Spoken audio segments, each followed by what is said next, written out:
Ooh, it's day 22 of 24 for The Office. Let's see what we've got. And if you've been watching these all along, wait a minute, what happened here? I mean, I was tired and there was an Avalanche game. That means I get to open 2 today. Okay, let's get into it then. We got 2 to open and it's really hard to do with one hand, but figuring it out. Okay, we'll get that one out and then let's get this one out. Wow. Ooh, are we gonna have a little help over here? Go for it. Who do we got? Oh, finally, we've got him. We know who this is. Do you? No. It's Creed.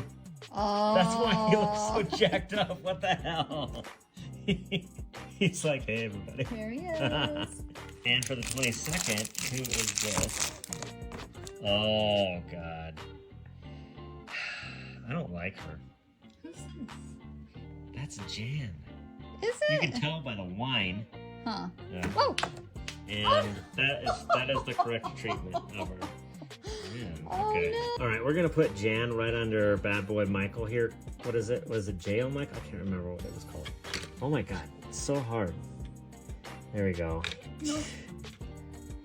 Museum gel for her, I think. Okay, and Creed, I think he'll stand a lot easier. There we go. Wow, just 2 more.